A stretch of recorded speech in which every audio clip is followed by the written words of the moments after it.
I'm Alan, and this is the Revival Cycles custom Honda Ascot.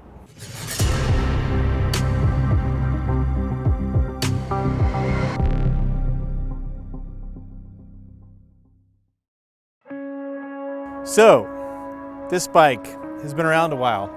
We built this bike, I think about 2013 or 14. It's been a while. And it was one of our first kind of complete custom motorcycles. I bought it as a complete running 1982 Honda Ascot FT500, which for you guys that don't know, is essentially the Honda 500 overhead cam, single cylinder dirt bike engine. And what Honda decided to do was to make a kind of a beginner bike with ample power and the 500cc engine.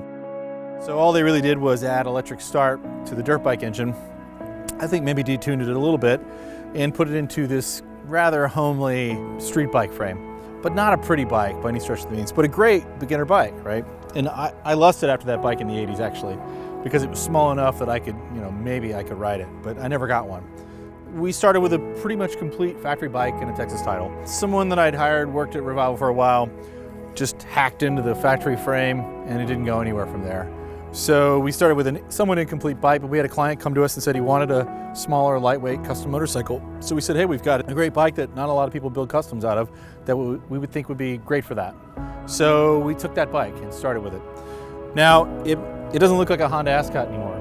90% of the frame of this is completely custom. There are some basic bits that are still factory Ascot, but most of it, including the neck and the upper and the lower and all the rear subframe, that's all non-factory stuff that we built custom. The swing arm came off of an SV650 Suzuki. You can see that it's quite a bit longer, but it made the bike just handle that much better. It's aluminum versus the steel that would have been on it. It's super lightweight and also makes a difference. We've got custom progressive shocks that we had made. We used the ever-famous Benelli tank that everyone had around for new old stock a long time ago. We had to modify it, channel it, and put new brackets on it to make it mount up to the frame. It's the perfect fit and the perfect proportions for what we wanted to do here. Obviously, we made a full, complete seat and upholstered that in-house at Revival. Stainless exhaust, which maybe is my least favorite part of the bike in hindsight.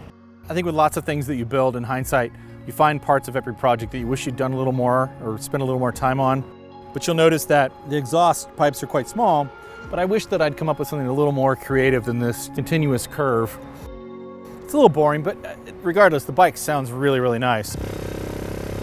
Then it's got a complete custom wiring harness that we built, along with an M-Unit, MotoGadget M-Unit. And one of the interesting things we did here, even with the batteries, it's got two anti-gravity 4-cell batteries mounted next to one another, laying flat underneath this seat, so that we would get the vertical height, or lack of vertical height here that we wanted, but also plenty of battery power for the entire thing to run. We've got the MotoGadget M-Lock here, so it's a wireless. Here's the key. Just gotta swipe it, and you can use that. We've got a MotoGadget Motoscope gauge here, which contains everything you need, including the idiot lights to monitor your charging system and your oil system. We've got our custom switch housings that we put together to mount them directly into the bars, so all the push buttons are subtly hidden into these fatter LSL bars that we used. We've got Magura master cylinder for the front brake and a Magura cable pull for the clutch. We machined on our CNC machine a custom bracket to hold the rear master cylinder along with the rear controls. The shifter is the same way. We had to make custom brackets to make that all work, but it's a really comfortable seating position that still makes you feel quite confident when riding the bike. From there, we've got an LED small headlight, and we custom painted and powder coated the whole system. This is actually a Porsche Cayman blue color with a gold pinstripe and that kind of off gray. This bike came from what I call my gray period, where everything I built had gray all over it. I just like gray, I don't know, I guess I'm boring. One of the cool things about this bike, or really to me the coolest thing about the entire bike, is that it's sub 300. That's 300 pounds, that's dirt bike range. Super, super lightweight.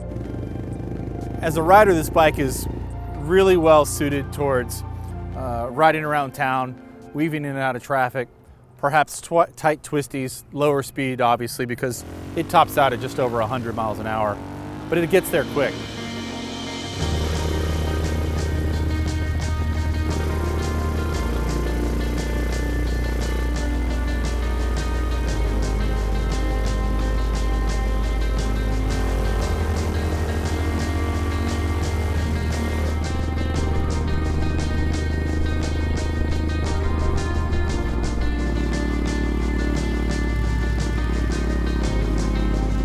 this is the FT500. This is our Ascot.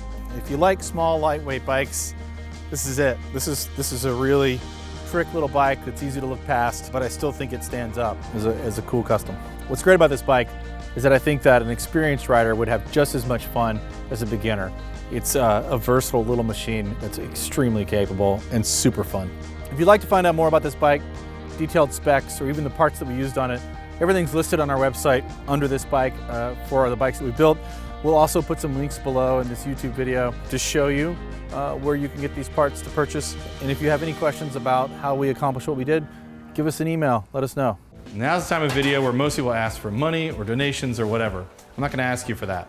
What I'm gonna say to you is, if you wanna see more videos and you wanna learn more of what we've learned, and you wanna see a deep dive into a lot of these topics, go to our website and buy something. We sell everything from motorcycle gear, helmets, motorcycle parts, specialized tools. We sell lots of things, and they've all taken us years to figure out what the best stuff is, and we figured it out. So go to revivalcycles.com. There's some really good stuff there. Everything from like kick-ass hand grips from Posh to Radiantz LED lighting and everything in between. We want to teach you what we know, but this stuff takes time and it takes real effort to make these videos and make them good for you guys. So go support us by helping yourself to the cool stuff you already need. And it helps us because we make a little bit of profit and then we can justify doing more videos. Thanks for your support.